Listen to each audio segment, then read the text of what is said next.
The sound I remember most is the silence. The abrupt, shocked silence of 200 people after a voice raised for the first time finally cracks. Constance Davenport's face, always a perfect mask of polite society, fractured. Her mouth opened a dark shape against her pale skin, but no words came out.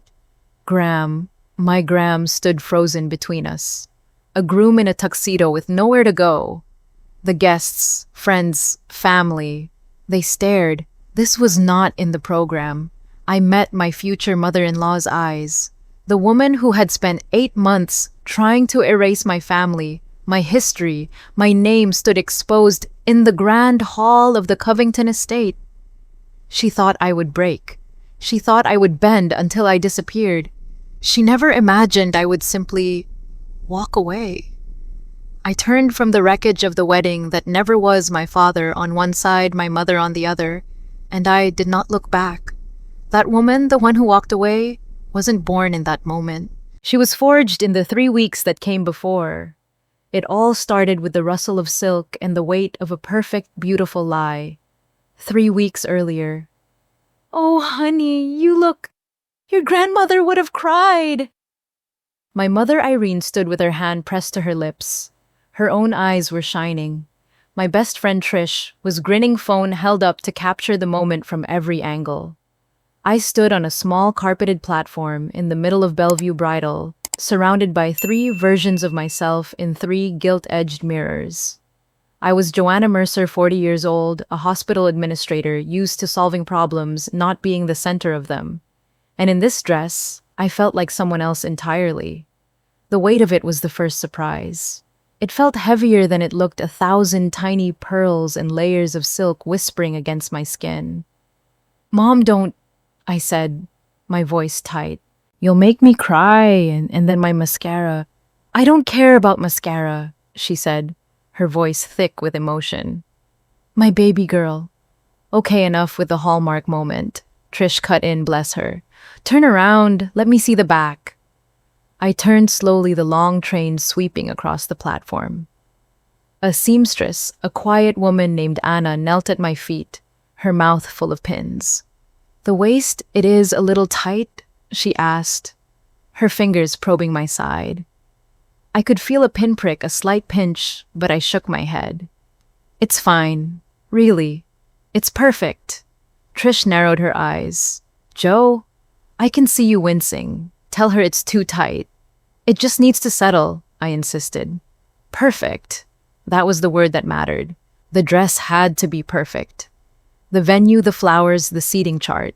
My future mother-in-law, Constance Davenport, had made that clear from the beginning. Through the doorway to the waiting area, I could see my dad, Glenn. He was sitting on a plush, uncomfortable-looking settee, looking utterly out of place among the lace and satin. His head was bent over his phone, his thumb scrolling. Dad and his news apps. He'll read anything to avoid being in a place like this. What I didn't see then, what I couldn't have known, was that he wasn't reading the news. His jaw was tight. He was saving something. While my mom and the seamstress discussed the hem, Trish moved closer. "So," she whispered, "how's the dragon lady? Don't call her that." "I'll call her what she is," Trish said, not unkindly. "Has she approved the dress yet?" "She doesn't need to approve." I started, but Trish cut me off. "Joe, you sent her photos of every dress you tried on. You waited for her input before you chose this one." "She's paying for half the wedding," I said, the familiar excuse feeling thin even to my own ears. "It's just courtesy." "Courtesy. Right." I caught my own reflection then. The white dress, the 3 mirrors, showing infinite versions of me stretching forward and back. I looked happy. I was happy. I just needed everyone else to be happy too. Once the wedding was over, I told myself, once I was officially a Davenport, Connie would warm up. She would have to. We would be family. My mom helped me step down from the platform, her hands gentle on my arm. My dad looked up from the doorway, his phone still in his hand, and gave me a small, quiet smile. Outside, the October air was crisp, and the leaves on the trees lining Montgomery Road were just starting to turn. I carried the heavy garment bag like it was something fragile and priceless. You know you don't have to make everyone happy, right? Trish said, leaning against her car. The question caught me off guard. What? I see you, Joe, bending yourself into a pretzel. Connie says jump, you ask how high and whether she'd prefer a particular direction. It's not like that, I said, my voice defensive. It's exactly like that. And your parents see it too. Your mom didn't say anything in there, but I could see her biting her tongue when you mentioned Connie's feedback on the flowers. She'll come around, I insisted, trying to convince both of us. Once the wedding is over. Graham says she's just protective of him. Trish snorted. Protective, sure. Like a dragon protects gold. She's not protecting Graham. She's controlling him. And now she's trying to control you. What do you want me to do? I asked, my frustration rising. Start a war 3 weeks before my wedding. No, Trish said, her voice softening. I want you to remember that you are allowed to have boundaries, that your family matters just as much as his. The words sat there between us, uncomfortable and true. I loaded the dress carefully into the back of my car. Trish pulled me into a hug. I love you, she said. I just want you to love yourself half as much as you love everyone else. That night, the smell of garlic bread and tomato sauce filled the small kitchen of the apartment I shared with Graham.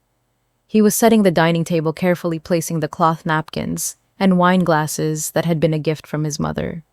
Her standards were present even when she wasn't. My phone was propped against the backsplash, and her voice, cool and cultured, filled the room from the speaker.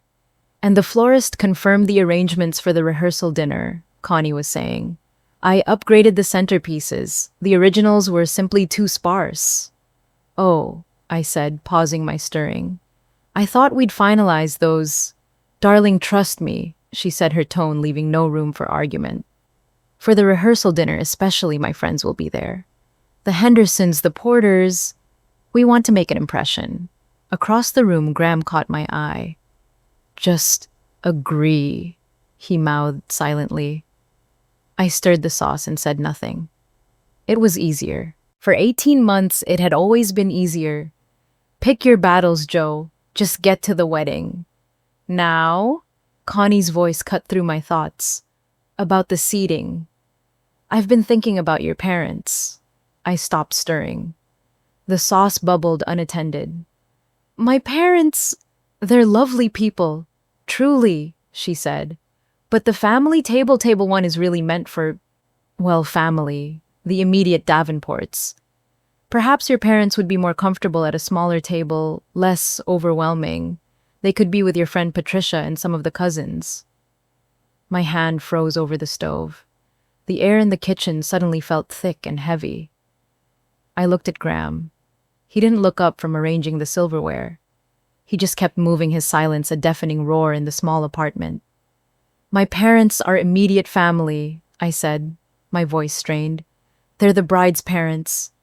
Of course, darling, Connie's voice was smooth as silk. I'm just thinking about comfort levels. Your mother seemed so nervous at the engagement party. I'm sure she'd prefer, I'll talk to them.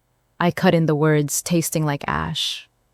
Wonderful, she said, satisfaction dripping from the single word.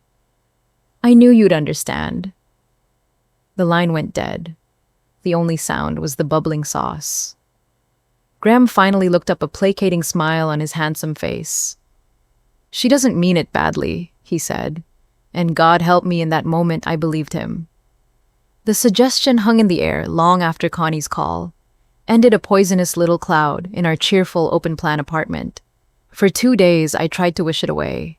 I replayed the conversation in my head, twisting her words until they sounded reasonable, like genuine concern. I told myself she was from a different generation, one with rigid rules about weddings and family hierarchy. By Monday, I was sitting in my office at Cincinnati General, the hum of the hospital a familiar comfort, staring at the wedding planner binder. It was open to the seating chart section, a grid of empty tables that felt like a minefield. I ran the numbers in my head like I was trying to balance a departmental budget. The pros of moving my parents, Connie would be happy. Graham wouldn't be caught in the middle. The wedding day would have less tension. The cons, everything else. A cold, hard knot of everything else. My parents wouldn't mind, I reasoned, staring out at the gray sky. They hate being the center of attention. They'd probably be relieved. It's just seating. It's not like they're being uninvited. After the wedding, none of this will matter. We'll be a family, and all these small battles will be forgotten. I repeated the words, but they felt hollow. My phone buzzed on the desk. A text from Connie. My stomach tightened before I even read it. Darling, I've added you to the wedding table app so we can coordinate seating in real time. My login credentials are already active, so efficient. How thoughtful, I thought, a bitter taste in my mouth. How organized. She'd found a way to watch my every move. Another text popped up, this one from Trish. Lunch need to decompress. ER was a nightmare. I snapped the binder shut. The problems could wait. On Wednesday evening, I drove to my parents' house in Westwood. It was a small brick ranch, the kind of house that was the backbone of Cincinnati, with a meticulous lawn that was my father's pride and joy. Inside, it smelled the way it always had of my mother's pot roast and 43 years of a life built together. Worn, comfortable furniture and family photos covering every available surface on the walls and end tables. Me in a swim cap grinning with a missing front tooth. My high school graduation, my master's from Xavier. We sat around the familiar dinner table, the conversation easy and warm. They asked about logistics, about dresses for the rehearsal, about what time they needed to be at the church. So table 1, my mom Irene said, dabbing her lips with a napkin. I need to know what to wear. Will we be photographed a lot? You know, I hate flash photography. About the table, I began, my voice trailing off. The words wouldn't come. I couldn't look at her hopeful, excited face and tell her that her place at my wedding was a point of contention. I couldn't tell her she was considered inconvenient, so I said nothing. Oh, I forgot to show you, she said, her face lighting up. She disappeared into her bedroom and returned with a small velvet-covered box. I was saving this. She handed it to me. Inside, nestled on a bed of faded silk, were a pair of simple pearl drop earrings. Your grandmother's, she said softly. She wore them when she married Grandpa. I wore them when I married your father. I thought, for your something old. The pearls were slightly yellowed with age, their luster deep and warm. I pictured my grandmother's hands, then my mother's fastening these same earrings. A legacy of love passed down through generations of women who worked hard and loved fiercely. Mom, they're perfect, I whispered, my throat tight. The Davenports probably expect diamonds, she said, a flicker of insecurity in her eyes. But your grandmother, I'll wear them, I said, my voice firm. I promise. I would wear them. Later, as I watched my parents clean up the kitchen together, a familiar, easy dance around each other, a deep ache settled in my chest. They moved like water, a partnership, so ingrained it was like breathing. I wanted what they had. Not the Davenport glamour, not the Indian Hill mansion. I wanted this. Just this. The next day at lunch, I finally cracked. Trish and I sat in a noisy corner of the hospital cafeteria, the air thick with the smell of disinfectant and fried food. So she wants your parents at the reject table, Trish said flatly, after I'd mumbled my way through the story. It's table 8, I corrected weakly. It's not, Joe, at your wedding, your parents, at table 8. She let the words hang there, brutal and true. Graham says she's just traditional about family hierarchy. Graham needs to grow a spine, Trish said, stabbing a piece of lettuce with unnecessary force. She pointed her fork at me. He's a good man, but he has a blind spot the size of Ohio, and it's shaped exactly like his mother. She has been testing you, pushing you since day 1, and he lets her. What does Graham say when you tell him this hurts you? I stared down at my salad. I couldn't answer, because I hadn't told him it hurt. I hadn't wanted to be a problem. I hadn't wanted to be the complainer, the difficult one, the woman who drove a wedge between a mother and her son. I had just wanted to be loved. That evening, the apartment was quiet. Graham was in the shower, the sound of running water echoing from the bathroom. I sat on the couch with my laptop telling myself I was just checking on the RSVPs. I remembered Connie's text and opened the wedding table app.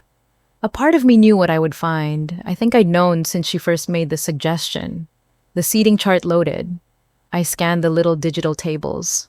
Table 1, Constance Davenport, and a list of her brothers and their wives. I scrolled. Table 2, Table 3, all Davenports. I kept scrolling, my heart starting to beat a little faster. Table 8, where she had suggested they go, was filled with Graham's cousins. And then I saw it. Table 14, in the back corner of the digital ballroom right next to the swinging doors of the kitchen icon. Glenn and Irene Mercer. I blinked. I refreshed the page. They were still there. Table 14, not table 8, not even close to the family section. By the kitchen, by the server's entrance, as if they were the help. My breath caught in my throat. I clicked on the edit history. The change had been made 2 days ago at 10 in the morning. The user credited was Constance D. No phone call, no discussion, no courtesy, just a quiet digital erasure. The screen started to blur. A hot, prickling sensation crawled up the back of my neck. My hands were shaking so badly I could barely control the trackpad. The water in the bathroom shut off. A moment later, Graham walked out, a towel around his waist, rubbing his hair with another. "What's wrong?" he asked, seeing my face. "You look pale." I turned the laptop toward him, my hand trembling. "Did you know about this?" He squinted at the screen. "About what?" "My parents," I said, my voice dangerously quiet. "Table 14. He looked, and for a split second I saw it. A flicker of recognition, of guilt.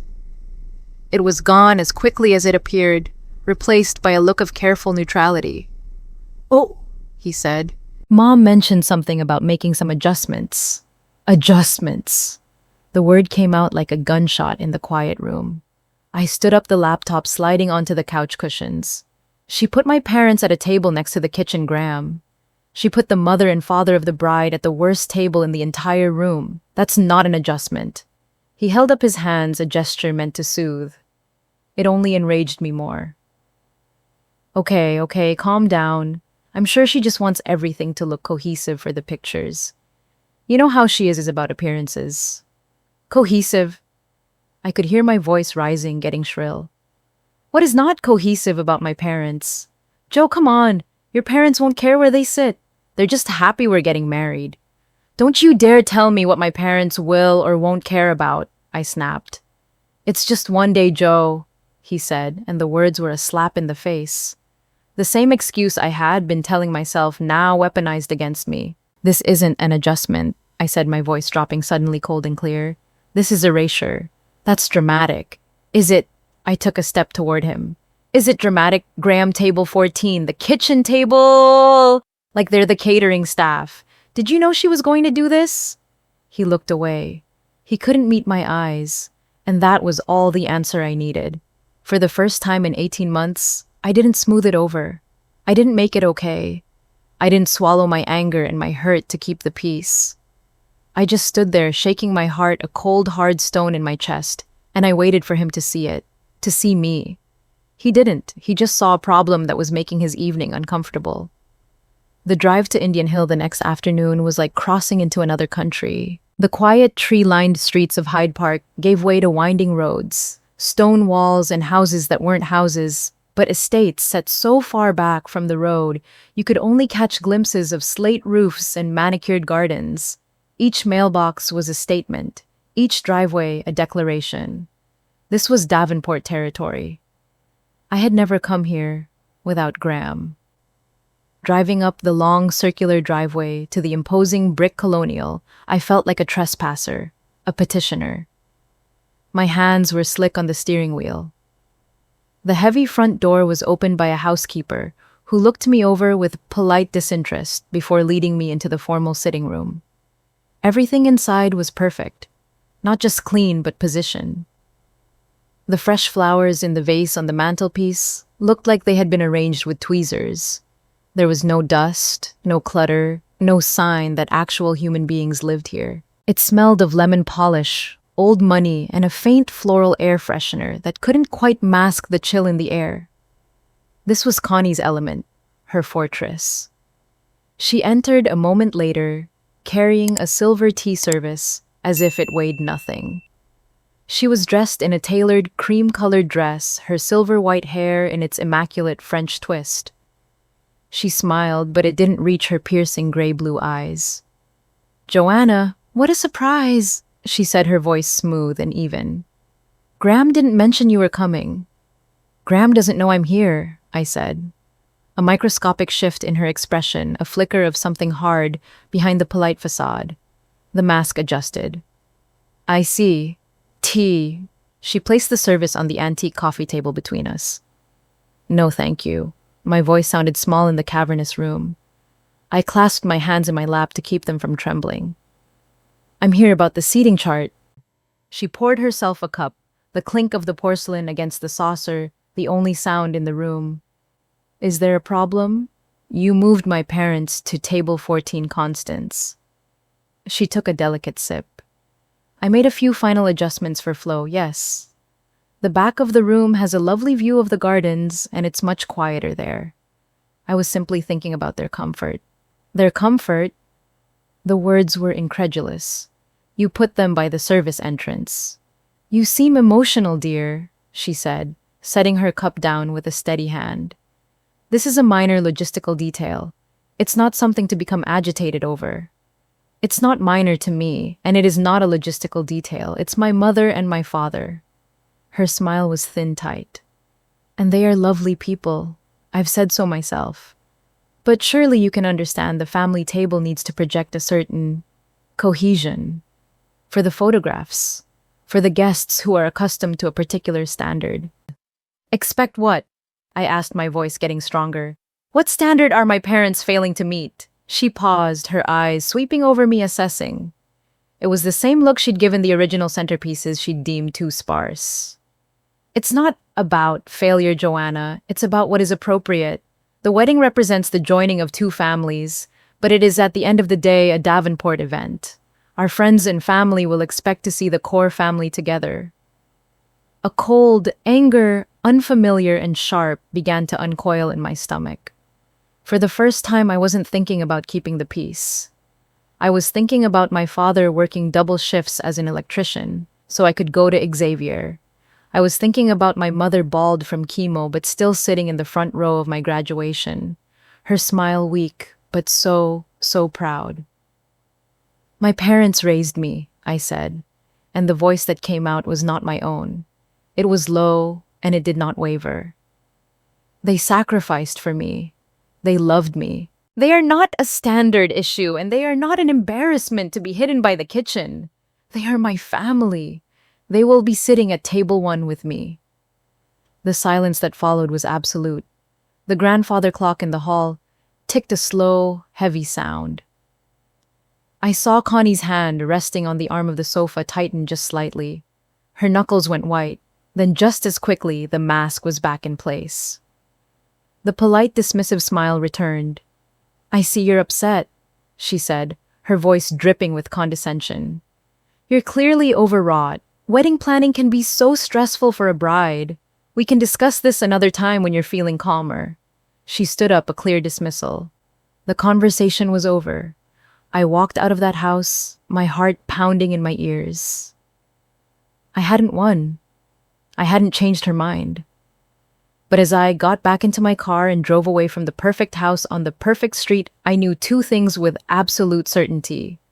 Nothing had changed, and everything had. That evening, I didn't go back to the apartment. I drove to my parents' house. The porch light was on as it always was. I found my mom in the kitchen humming along to the radio while she peeled potatoes. My dad was in his recliner watching the Reds game on low volume. The house was filled with the simple, comforting sounds of their life together. I told them I needed a break from the wedding chaos, that Graham and I had had a small disagreement. They didn't push. They never did.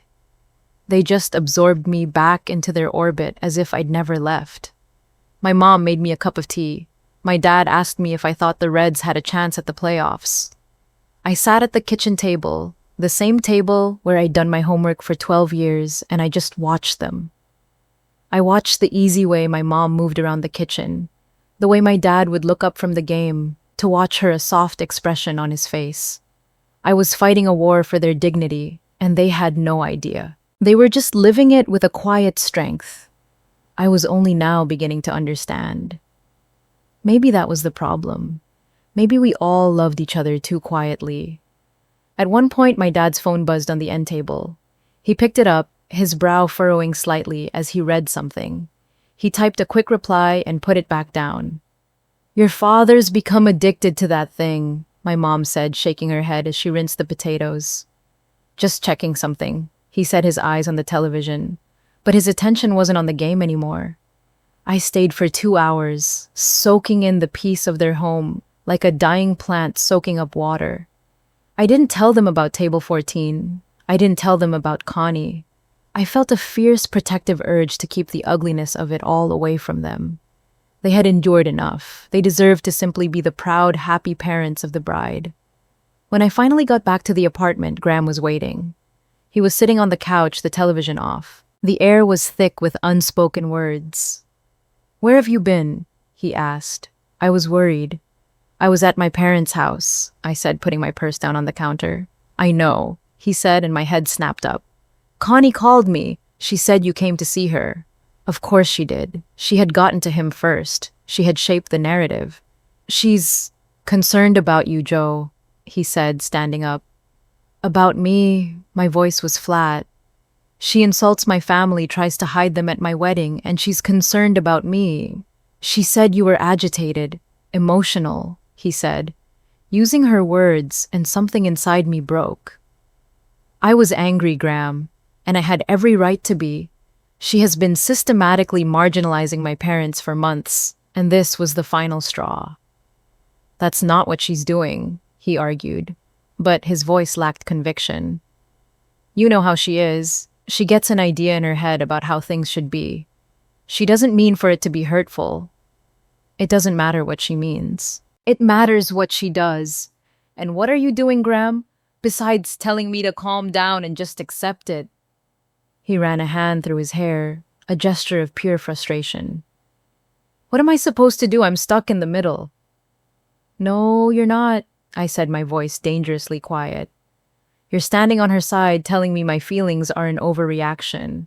So let me ask you directly, whose side are you on?" "It's not about sides, Joe," he pleaded. "It's about keeping the peace until the wedding. It's just 2 more weeks." Keeping the peace. For 18 months, I'd kept his peace. I had swallowed my opinions, deferred on decisions, and made nice with a woman who treated my family like a social inconvenience. And I saw with blinding clarity that the peace was a lie. The peace was my silence. "I'm moving my parents back to table 1 in the app," I said, my voice hard as stone. "I'm putting them right next to me where they belong. That is not negotiable." Graham looked at me, his face a mixture of shock and exhaustion. "Joe, it's not negotiable, Graham." He stared at me for a long moment, and in his eyes, I saw the path of least resistance. He loved me. I knew he did. But he was terrified of his mother. He had spent 42 years learning how to manage her, and the primary method was capitulation. He sighed a sound of complete defeat. He didn't agree. He just gave up. The next day was Sunday. I woke up before Graham. A cold resolve settled deep in my bones. I made coffee, sat down at my laptop, and opened the wedding app. My hands were steady. I clicked on the seating chart. I found my parents' names relegated to the digital Siberia of table 14. I clicked, dragged, and dropped them into 2 empty seats at table 1, right next to the bride's chair. I moved one of Graham's aunts and uncles to a different table to make room. Then I took a screenshot. I saved it to my desktop under the file name, Final Seating. I opened my email. I composed a new message to Constance Davenport. I kept it short, professional, and devoid of emotion. "Dear Constance," I wrote, I have finalized the seating arrangements for the head table to reflect our previous discussions. I've attached the updated chart for your records. Thank you for all your input. I hit send before I could second guess myself. It felt like a declaration of war. Which was absurd. This was my wedding and my family. It shouldn't have to be a battle, but for the first time in a long time, I was acting like it was mine. I felt a surge of adrenaline of empowerment, but as the day wore on and my phone remained silent, a new feeling began to creep in. Dread.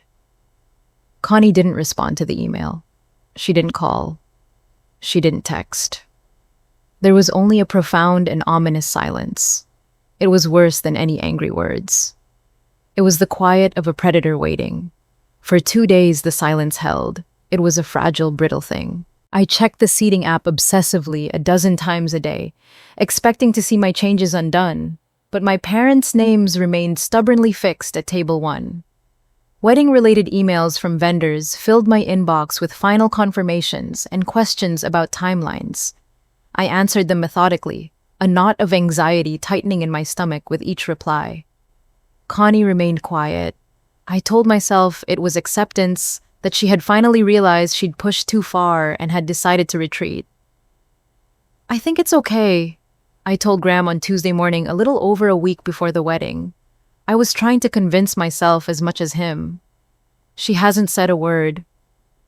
He was knotting his tie, his reflection staring back at me from the dresser mirror. See, I told you it would blow over. Mom's actually been pretty nice about it.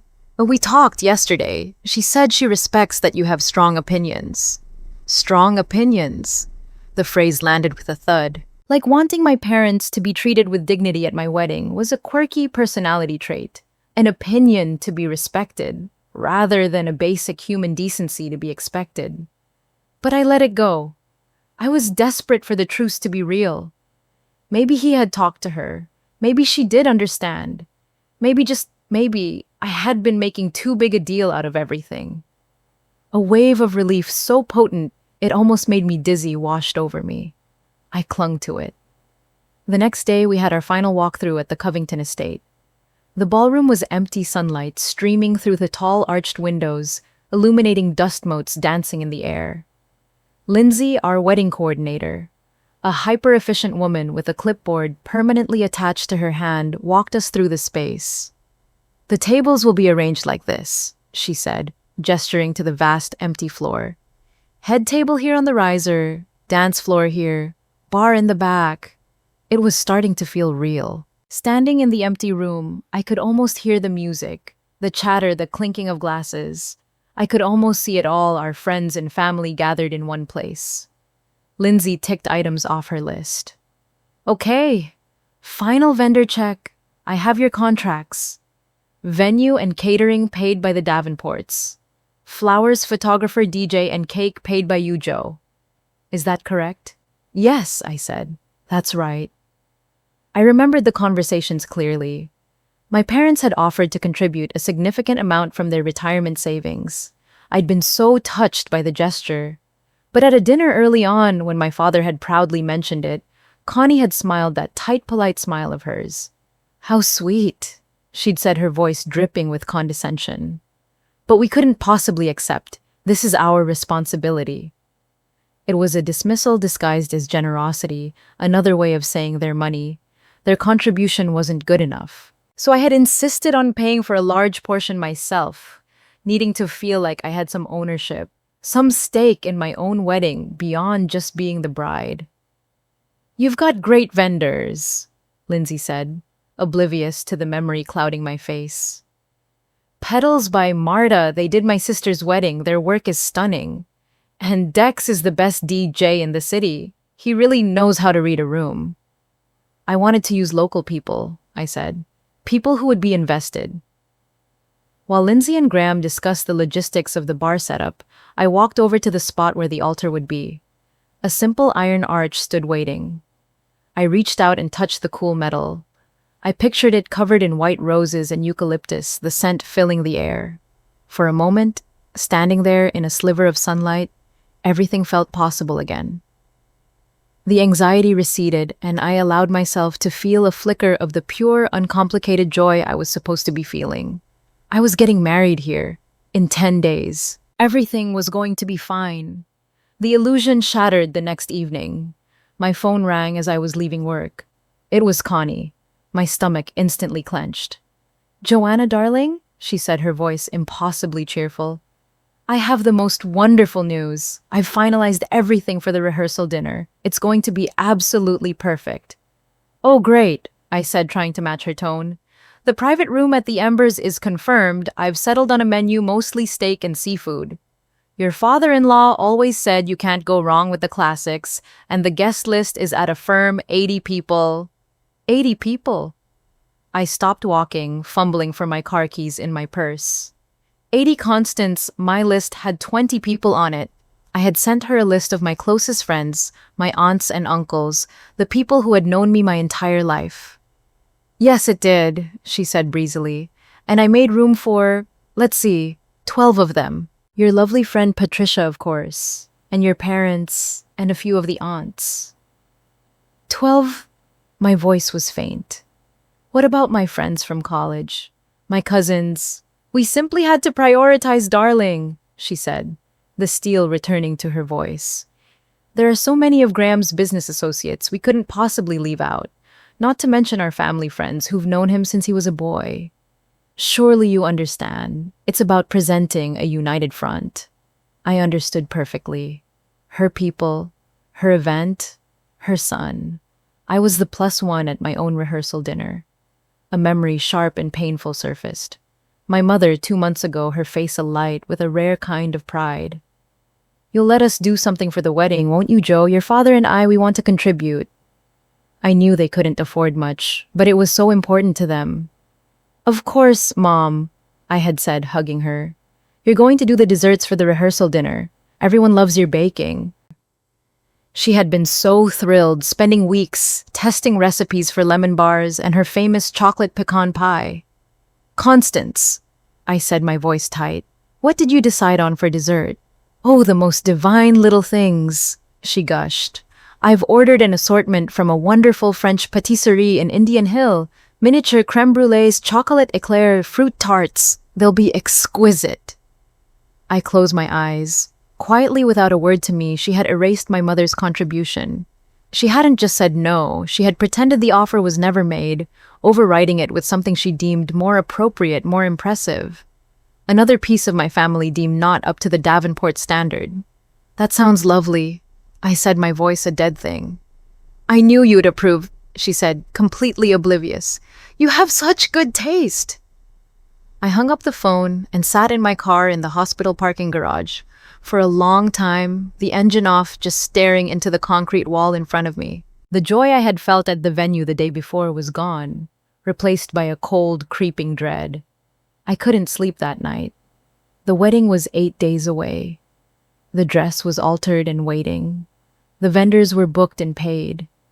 And I had the persistent, gut-wrenching feeling that I was standing on a frozen lake, watching cracks spread out from under my feet, hearing the terrifying groan of the ice beginning to give way. I lay in bed staring at the ceiling, the digital clock on the nightstand glowing, 2:17 a.m. Graham was asleep beside me, breathing deeply, facing away from me. In the darkness, the space between us felt like a chasm measurable in inches and in miles. I made a mental list of all the things that were fine. We were in love. We had a beautiful apartment. We were getting married. My parents were sitting at table 1. Then I made a list of all the things that were not fine. My future mother-in-law saw my family as a social liability. My contribution. My family's contributions were quietly discarded when something better came along. My fiancé saw my hurt as an inconvenience, something to be managed and smoothed over until it went away. Was this normal? Was this just the stress of a wedding? The clashing of 2 families? The jitters that every bride felt? Or was it something else? Was this a preview of the next 40 years? A lifetime of being told my feelings were dramatic, my family wasn't quite right, my contributions weren't quite good enough? I turned on my side away from Graham and stared into the darkness.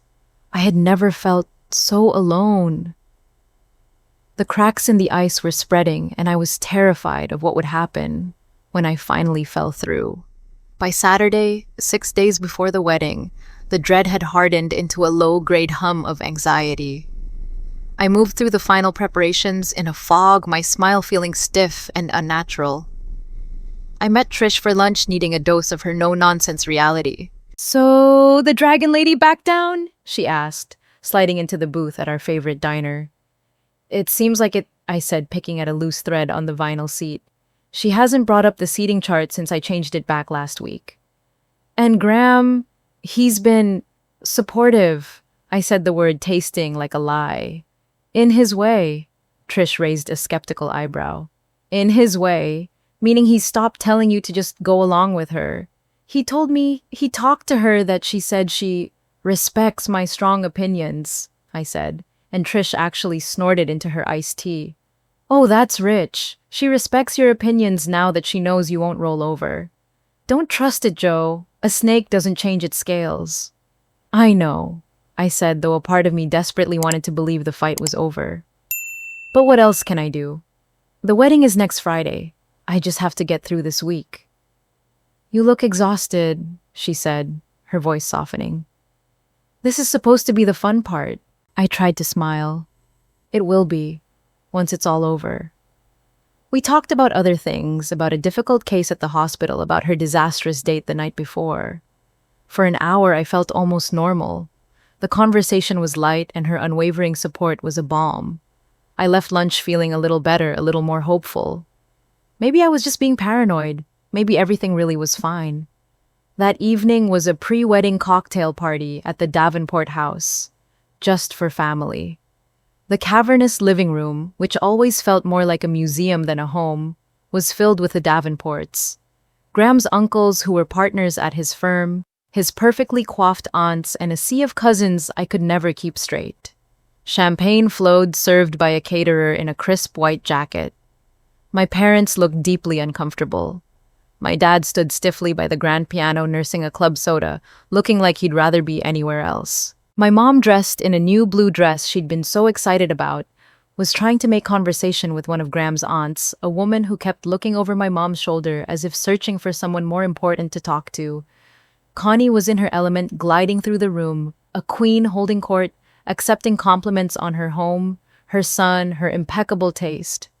I made my way over to my parents, my arm linked through Graham's. He was charming and at ease, laughing with his uncles, completely oblivious to the subtle currents of social hierarchy swirling around us. He didn't see the way his aunt's eyes glazed over when my mother talked about her garden. He didn't see the way his uncle gave my father a cursory handshake before turning his back to talk about the stock market. He saw family, a big happy unit. I saw two separate camps with my parents on a lonely, unfamiliar shore. After a while, Connie tapped a crystal glass with a spoon, the clear, high-pitched sound cutting through the chatter. The room fell silent. "I just want to thank you all for being here," she began, her smile radiant. "It means so much to us to have our family together as we prepare to welcome Joanna into our lives. We are just so thrilled." She raised her glass. "To Graham and his lovely bride, may this union bring joy and happiness to all of us." Everyone drank. I smiled, but the words echoed in my head. Union, not marriage, not love. A union, like a business merger, to all of us. She had made it about the collective, about the family, not about the two people at the center of it. Am I imagining this? Am I looking for insults where there are none? I glanced at Graham. He was beaming, completely happy.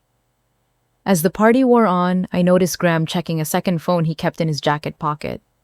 He'd always had two, one for work, one for personal use. It was a habit he'd picked up from his father. He'd told me a way to keep boundaries. A text would come and the phone would buzz, and he'd discreetly step away to check it. I didn't think much of it. I was too busy trying to draw my parents into conversations, trying to make them feel included, trying to bridge the ever-widening gap between my world and the one I was about to marry into. Later, I slipped away to find the guest bathroom. As I walked down the quiet carpeted hallway, I passed the small den where Graham had hung his suit jacket on the back of a chair. As I passed the phone in his pocket, buzzed the screen, lighting up the dim room for a brief moment. I saw a line of text, a preview on the lock screen. It was from Mom. "Don't worry about the seating," the message read. "I'll handle it quietly before Friday. Your father would be disappointed if this wedding was a circus." The words slammed into me with physical force. I stopped my hand, reaching for the wall to steady myself. 3 sentences. "I'll handle it quietly." She was going to change it back. After all of it, after the confrontation, after the email, she was just going to ignore me and do what she wanted. Your father would be disappointed. A veiled threat, a ghost summoned to enforce her will. Circus. That's what she thought of my request, of my family. A circus. My blood ran cold. The sound of Graham's easy laughter drifted down the hall from the living room. It sounded distant, foreign, like it was coming from a stranger. What did that mean? Handle it quietly? What was she planning? And Graham, he knew. He was part of this. He had been receiving these messages, letting her plot, letting her strategize. How many other messages had there been? I could have turned around. I could have walked back into that living room and confronted him. Confronted both of them right there in front of all their perfect family. But I didn't. I straightened up, walked into the bathroom, and stared at my own reflection in the ornate mirror. The woman looking back at me was a stranger. Her face pale, her eyes wide with a terrible new understanding. I splashed cold water on my face, took a deep breath, and walked back to the party. And I smiled. I smiled at Graham. I smiled at Connie. I smiled at all the Davenports, because that's what I had always done.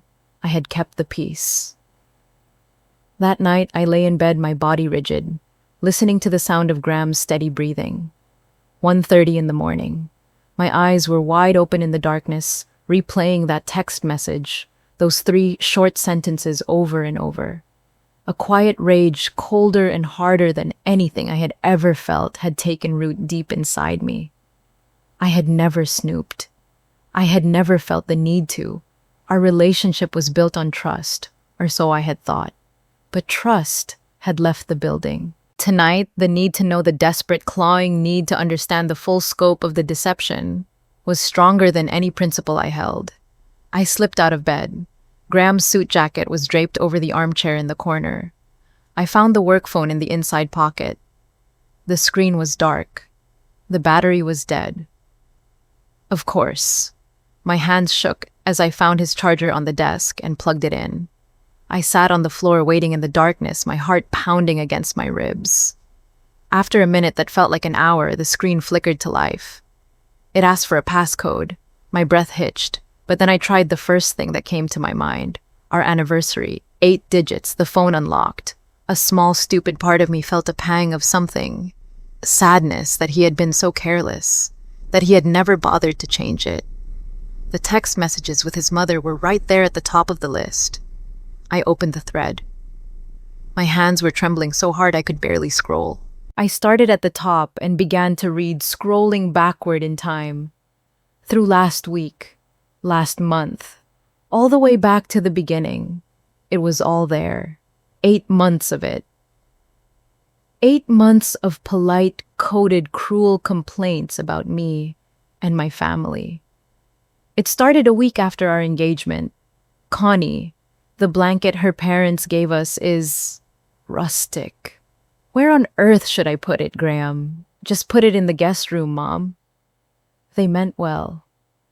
It got worse. Connie. I'm a bit concerned about her parents, Graham. They seemed so uncomfortable around our friends at the club. Perhaps we should limit their involvement in the more formal events. Graham. I know, Mom. I'm handling it.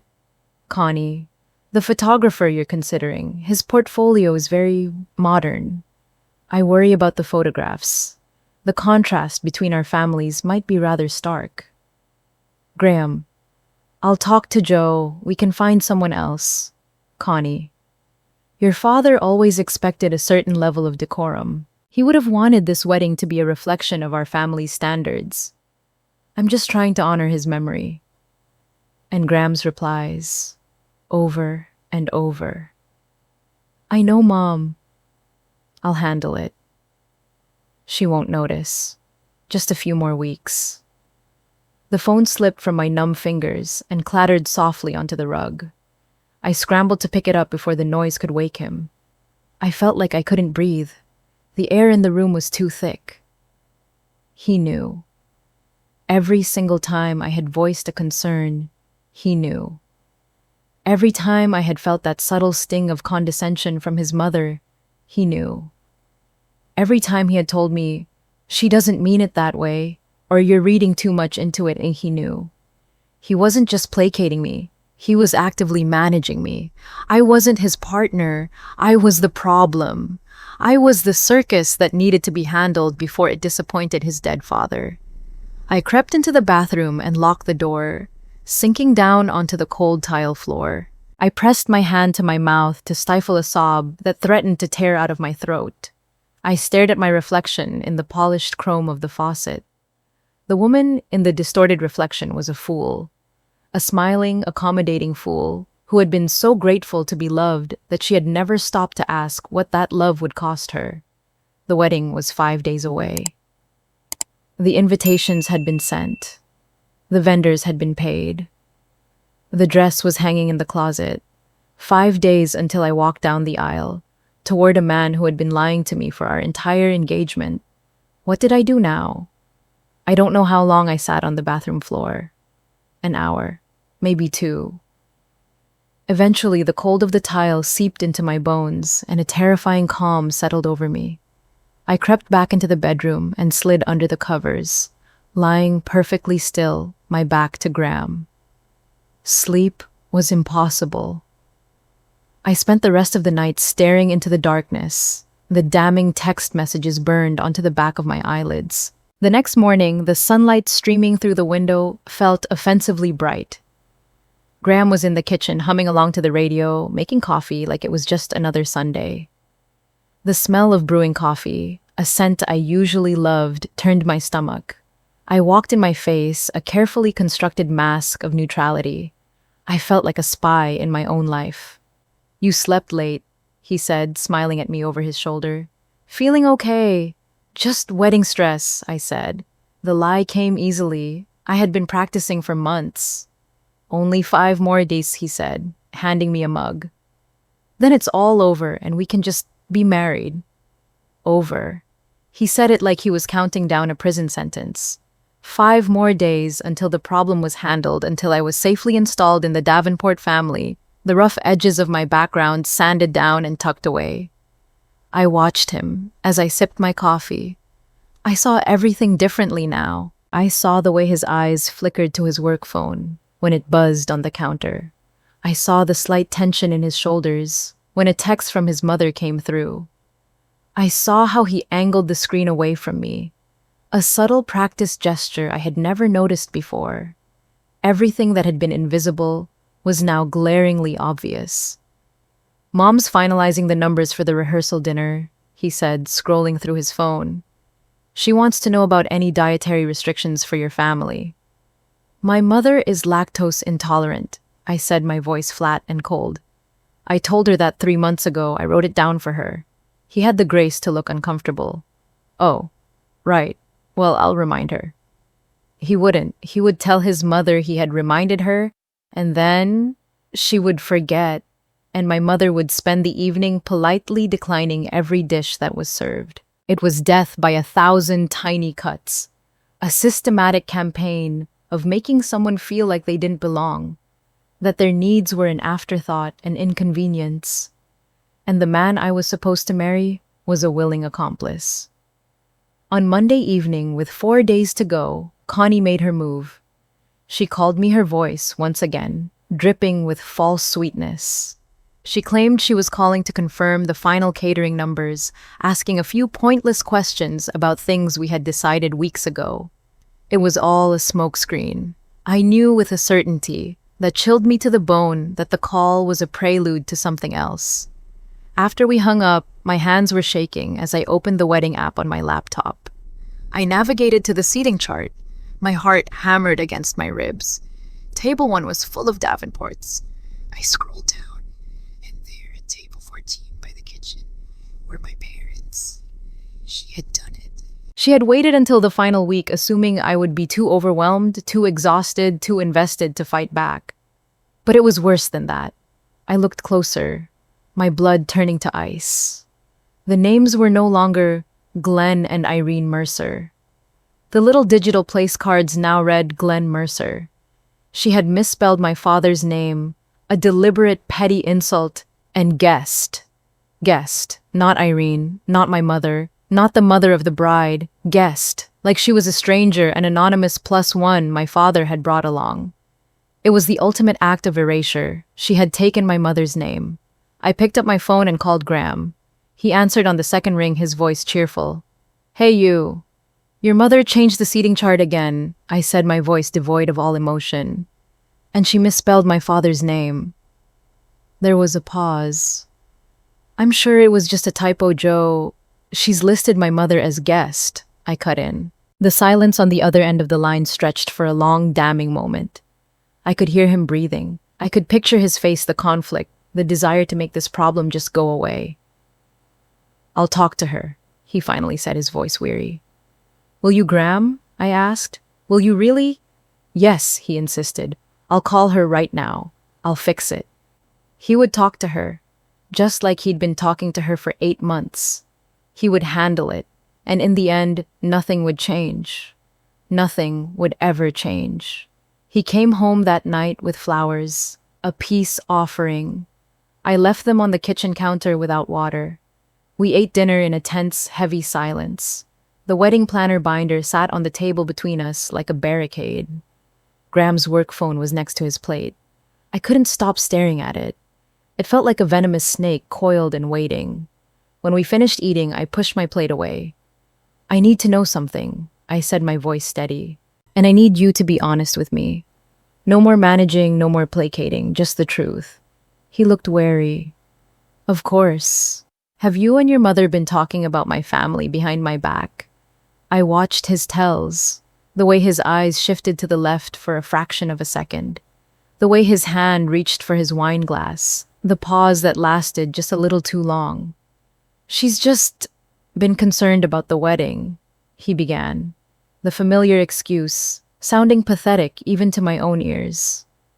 "For how long, Graham?" I pressed my gaze unwavering. "Joe, this isn't helping anything.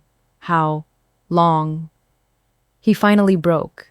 The carefully constructed charm crumbled, and all that was left was a weak, tired man. "She started after we got engaged," he admitted, his voice low. "She had concerns about how different our families are. I thought I was protecting you. I thought if I could just handle her, keep her calm, we could get through the wedding and everything would be fine." "Protecting me from what?" I asked, a bitter laugh escaping my lips. "From the truth, from knowing that your mother has been systematically trying to erase my family for 8 months, and that you let her, that you helped her." His head snapped up. "That's not—" "I saw the messages, Graham." The words landed in the space between us and detonated. The silence that followed was absolute. I saw the blood drain from his face. The realization, the horror, the dawning understanding that the game was over. He knew that I knew. Everything. He just stared at me, his mouth slightly open. He didn't deny it. He couldn't. Finally, he spoke, his voice pleading. "Joe, it's 3 days away. The wedding is on Friday. We've paid for everything. All our friends and family are flying in. Can't you just, for me, can't you just let this go? It's 1 day. Just 1 day." There it was, the ultimate ask. He wanted me to absorb this final, massive humiliation. He wanted me to walk down the aisle, smiling for the cohesive pictures, knowing my mother was listed as guest at a table by the kitchen. He wanted me to stand there and promise to spend my life with a man who had participated in a quiet campaign to shame my family, and he was asking me to do it for him, for the sake of appearances, for the sake of avoiding a difficult conversation with his mother. Just 1 day, the day that was supposed to be the beginning of our forever, the day that would set the pattern for every day that followed. Just one day where my parents would sit in a corner and be insulted, and I would smile through it because I loved their son. You want me to let it go? I said, my voice flat. For me, he begged. For us. Mom will calm down after it's all over. I promise. I'll make it up to you. Just get through the wedding and what? I cut in, my voice rising. And what, Graham? We pretend this never happened. We pretend you didn't lie to me for 8 months. We pretend you didn't choose her over and over and over again. He stood up, his chair scraping against the floor. He looked trapped, desperate. What do you want from me, Joe? Do you want me to choose between you and my mother? And there it was. The question he thought was rhetorical. The question he thought would make me back down, make me realize how unreasonable I was being. But it was the only question that mattered. The question that should have had an obvious answer. And in that moment, looking into his panicked eyes, I realized he would never ever answer it correctly. He had been answering it for months, with every placating text message, with every secret conversation, with every lie of omission. No, Graham. I said, my voice suddenly calm, the anger draining away, leaving a vast, empty coldness. I don't want you to choose. You already have. I drove away from the apartment without a word. I just picked up my purse, left the flowers wilting on the counter, and walked out. I didn't know where I was going, I just drove. Eventually, I found myself parked on the quiet, dark street outside my parents' house. The porch light was on. It was always on. I sat there for an hour, the engine off, just staring at that warm yellow light.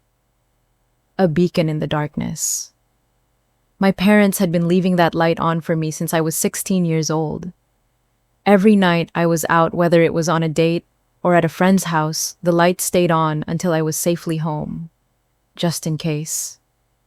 Hot tears I hadn't even realized I was holding back began to stream down my face.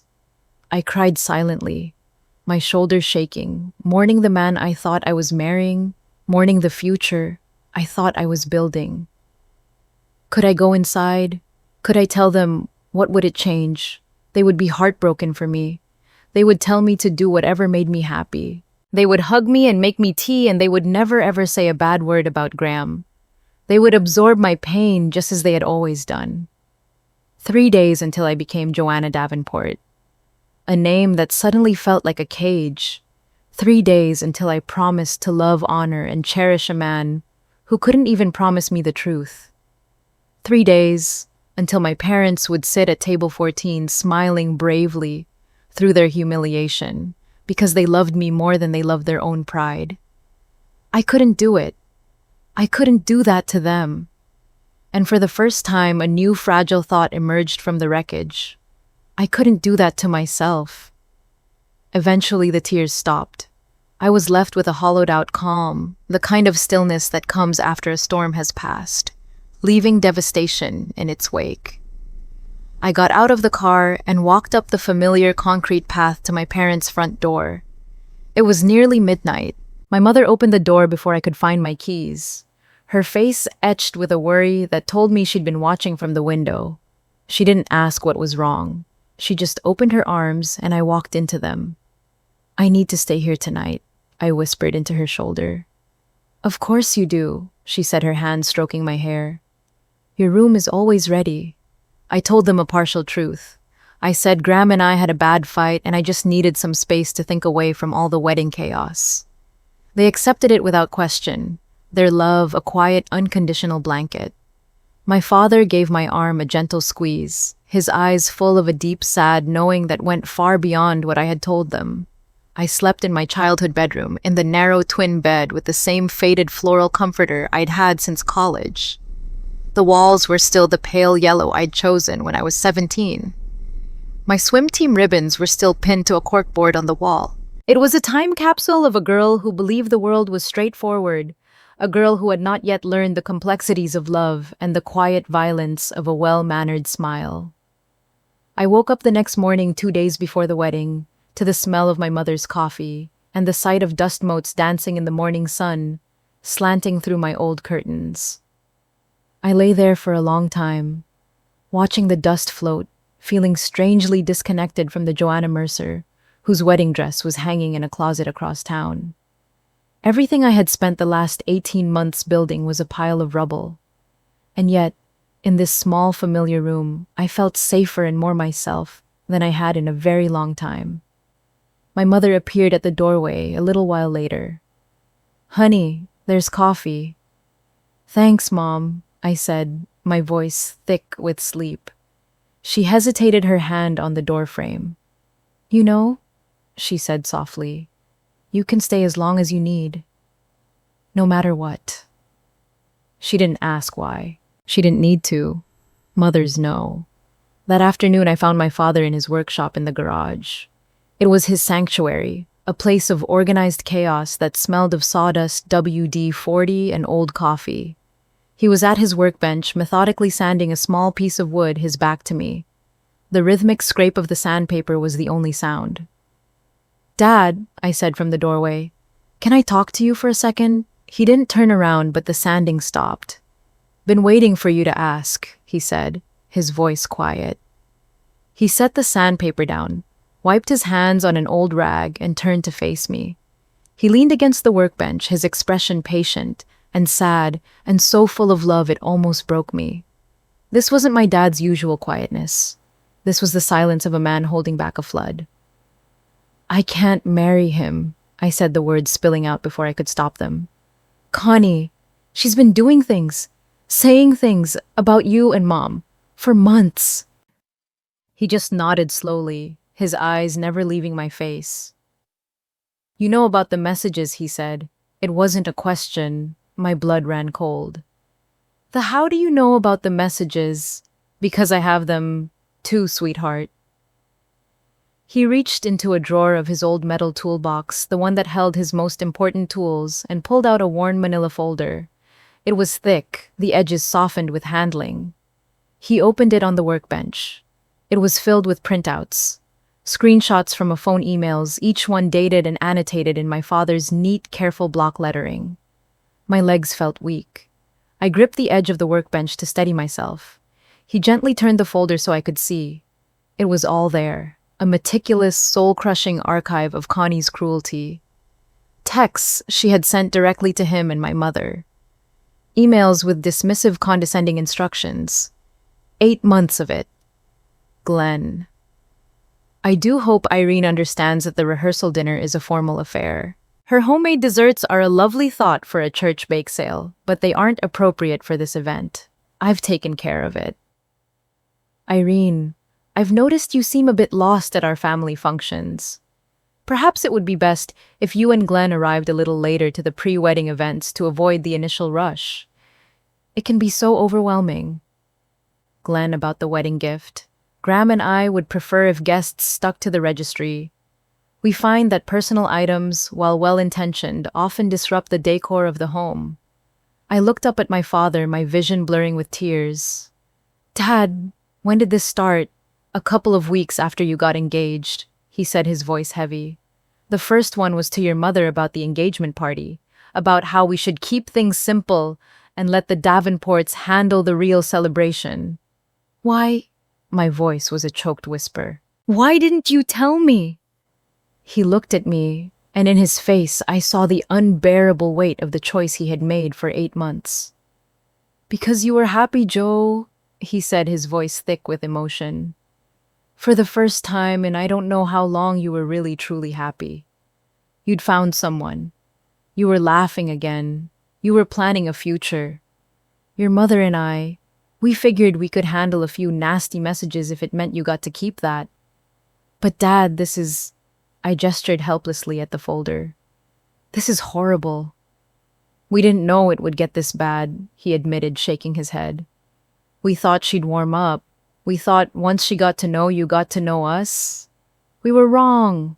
And by the time we realized how it was, you were already so deep in the planning. We didn't want to be the reason you called off your wedding. We didn't want to take your happiness away. So you suffered through this?" I asked, my voice breaking. In silence. He looked me straight in the eye, and what he said next would change the entire course of my life. "That's what you do for the people you love, Joe. You absorb what you can. You shield them from the pain they don't need to carry."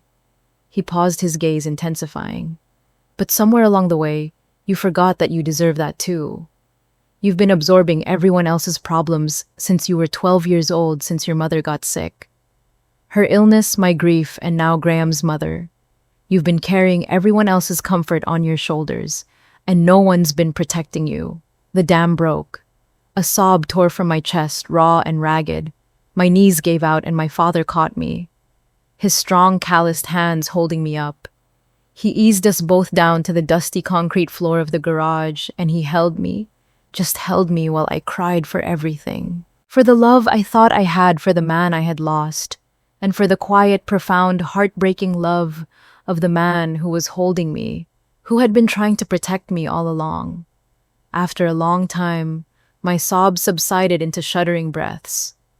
She won, I whispered into his shirt. She took everything. He pulled back his hands on my shoulders and made me look at him. No, he said, his voice fierce. She didn't. Don't you see you're here?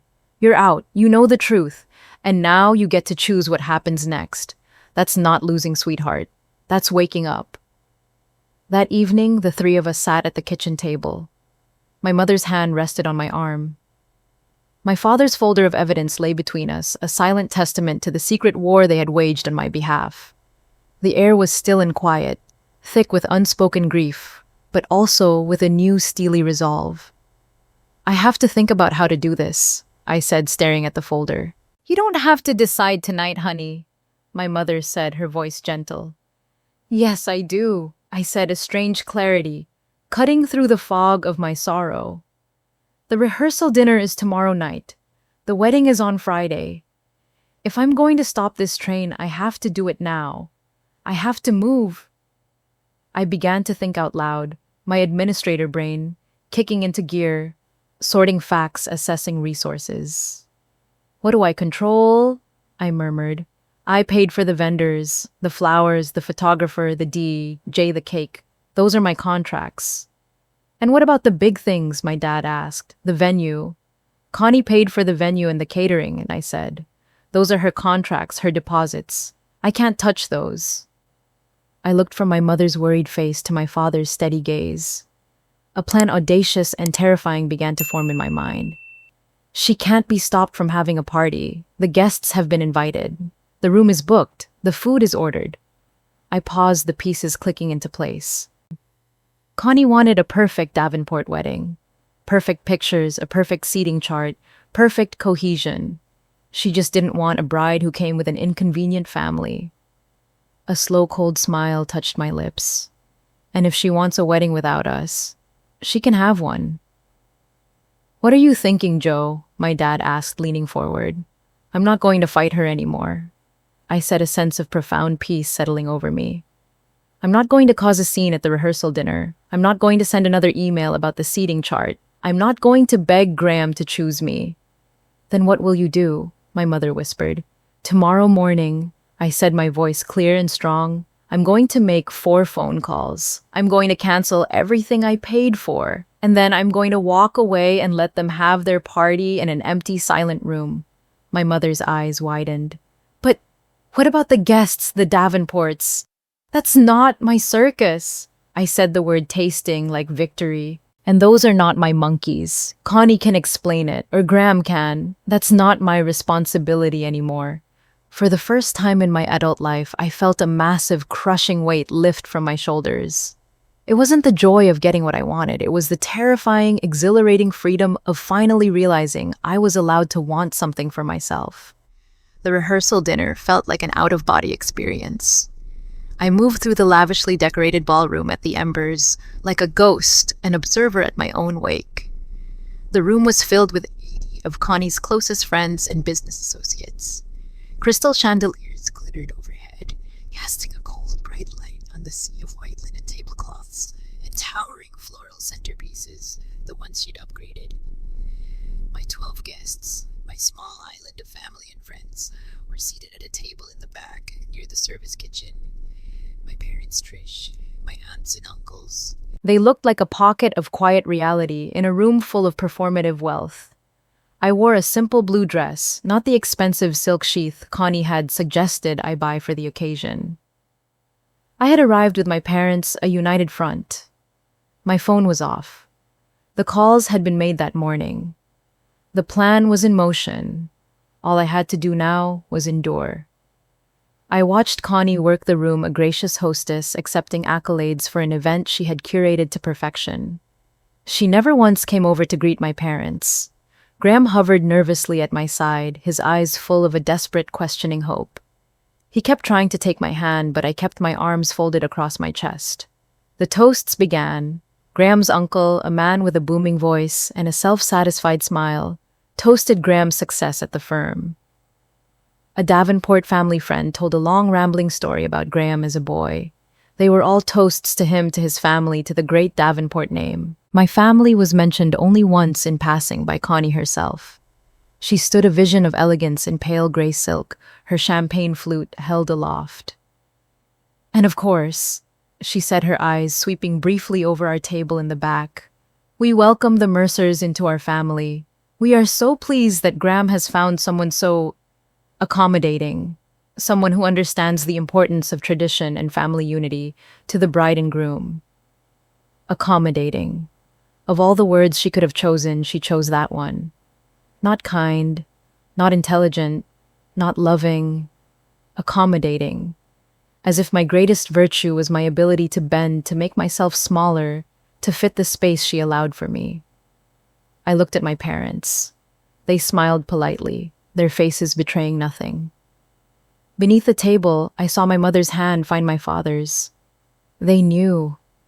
Even if they didn't know the details of my plan, they knew this was the end.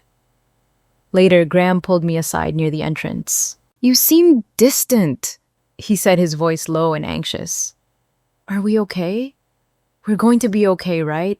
We will be, I said, my voice quiet. Tomorrow. A look of profound relief washed over his face. He thought I meant we would be okay once the wedding was over. Tomorrow, he said, squeezing my arm. Tomorrow, everything will be perfect. He had no idea. A small, sad part of me felt a pang of pity for him.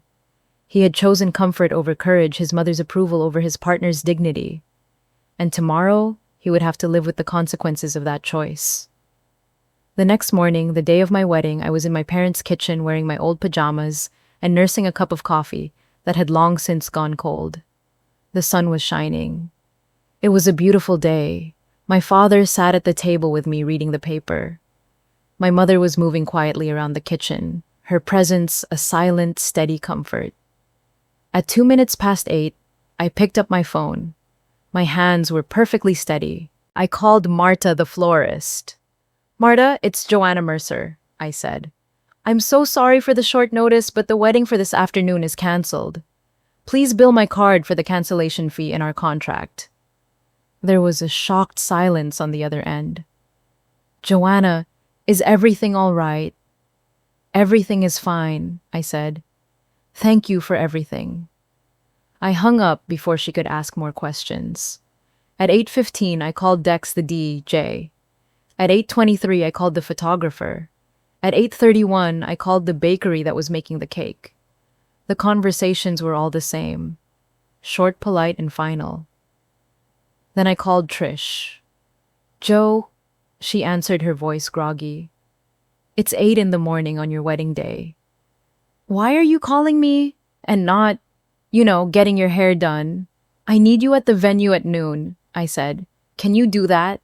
The venue. What's happening? Are you okay?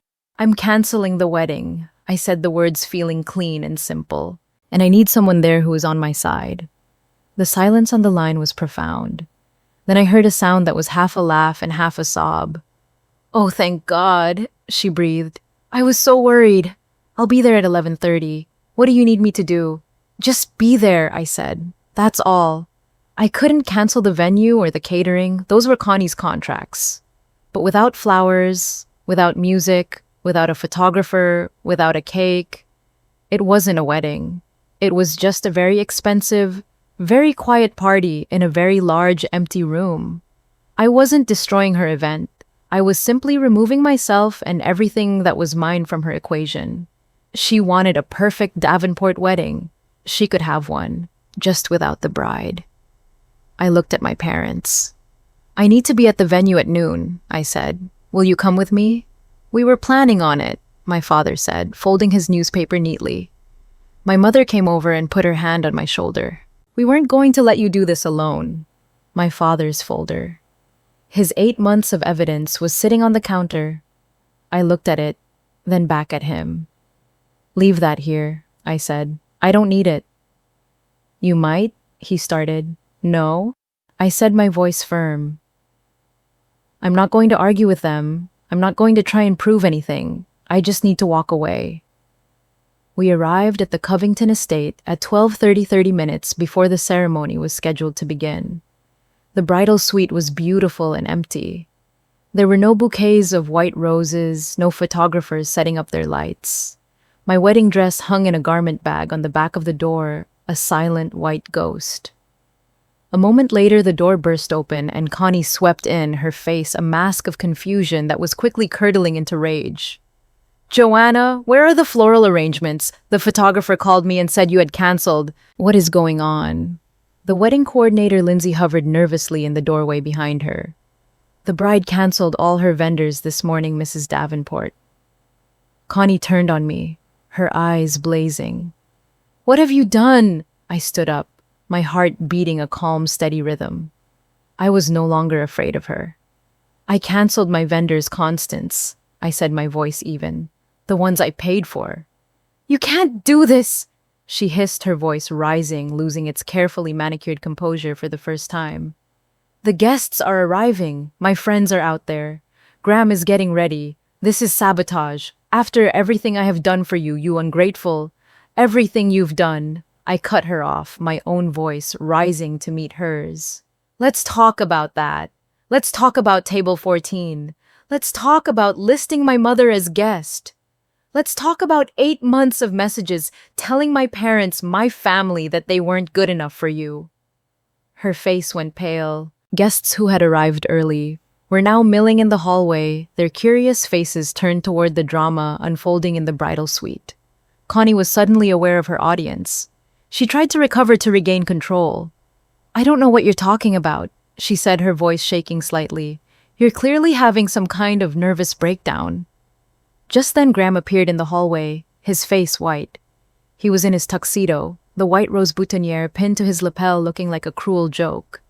He had clearly been getting calls. He saw me in my street clothes, not my wedding dress. He saw my parents flanking me, their faces grim. Joe, he said, his voice pleading. What's happening? The florist said. There isn't going to be a wedding, Graham, I said. You can't just, Joe, please, he begged, taking a step toward me. Whatever it is, we can talk about this. We can fix it.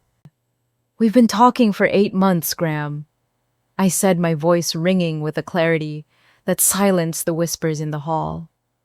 Or rather, you and your mother have been talking about how to handle me, about how to manage the circus, about how to erase my family. I was just the last one to know. His defense crumbled. All the familiar excuses came tumbling out. I was trying to protect you. No, you were protecting yourself. Mom didn't mean, yes, she did. It's just the way she is. And this, I said, gesturing to myself, to my parents, is who I am. I am someone whose parents deserve a seat at the family table, not in a corner by the kitchen. I am someone who will not be erased. My voice cracked for the first time, thick with the pain of the last 18 months. I am someone who deserves to be chosen. And you never chose me, Graham. Not once. I turned my back on him. I turned my back on Connie's sputtering rage. My mother took one of my hands, my father took the other. With Trish close behind us, we walked out of the bridal suite down the long hallway and straight through the lobby filled with beautifully dressed, bewildered guests. I didn't look back. I just walked out into the bright, beautiful afternoon, the woman who was finally ready to make herself happy first. 2 weeks later, I was sitting on my parents' back porch. It was a cool October evening, and the leaves on the big maple tree in the yard were brilliant shades of red and gold. My dad had hung string lights from the awning, and their warm glow pushed back the twilight. The 4 of us, my parents, Trish, and me, sat in old lawn chairs, sipping glasses of wine. It wasn't a celebration. It was just an evening. Quiet, normal, real. I wore a comfortable sweater and my hair was down. In my ears, I wore my grandmother's pearl earrings. So, Trish said, breaking the comfortable silence. Any regrets? Lost deposits mostly, I said with a small smile. Money well spent if you ask me, she said, raising her glass. I'd been staying with my parents, sleeping in my old room. Graham had tried calling for a week, then the calls had stopped. Connie had sent a registered letter from her lawyer demanding reimbursement for the venue. My father had thrown it in the trash. I was looking for a new apartment, a place that was just mine. You know you can stay as long as you want, honey, my mother said, reaching over to pat my hand. I know, Mom, I said, but I think I need to figure out who I am now, on my own. You know who you are, my father said quietly. Did I? For so long I had been the caretaker, the accommodator, the fiancé. Now I was just Joe. It was terrifying, and it was freeing. Your mother showed me the earrings, my dad said, nodding toward me. I touched one of the pearls. Grandma's. Connie gave you diamonds, he said, for the wedding. She did, I confirmed. A large, cold, perfect diamond necklace that was currently sitting in a box waiting to be returned. Those are worth more, he said, and he meant the pearls. He was right. Their value wasn't in carats, but in meaning. They represented a legacy of real love, of partnership, of endurance. They were meant for a marriage, not a merger. I thought about the empty venue, the wilted flowers I'd pictured in my mind's eye. I thought of my opening narration, this is the wedding that never happened. But sitting here on this porch, surrounded by the quiet, unconditional love of the people who had always chosen me, I realized I'd had it wrong. This was what I had been looking for all along. Not a perfect day, not a grand event, just this. A family that chose me, every single time. The porch light flickered on, just as it always had. I was home. Have you ever found yourself in a room where you felt the need to shrink? A family dinner, a holiday, gathering, a conversation with an in-law, where you made yourself smaller, quieter, more agreeable just to get through the evening. Biting your tongue to keep a fragile peace, telling yourself, it's not a big deal that it's just the way they are. My story is a testament to the fact that it is always a big deal. The lesson, the one I had to learn, at the cost of a future I thought I wanted, is that true love does not require your erasure. It doesn't ask you to apologize for the people who raised you or to quietly accept their dismissal. There is a kind of love that comes with conditions, that sees your family as an inconvenience to be managed. And then there is the real thing, the kind of love that shields you, the kind that suffers in silence, just so you can be happy, the kind that leaves the porch light on, no questions asked. Pay attention to the small aggressions, the quiet dismissals. They are not accidents. They are rehearsals for bigger betrayals. The suggestions that are actually commands, the jokes that have a sting of truth, the polite smiles that don't reach the eyes. These are all pieces of a map showing you exactly where you stand. And your partner's silence in those moments, it isn't peacekeeping. It is a decision. It is the loudest answer they can possibly give you about your place in their life. So I ask you to think about your own life. Who in your world benefits from your silence? When did keeping the peace become your second job? The one you never get paid for, but that costs you the most. And who are the people who love you not in spite of where you come from, but because of it? Walking away from a future that demands your disappearance is not a failure. It is the bravest form of success. It is the moment you finally stop accommodating and start living. It is the moment you choose yourself.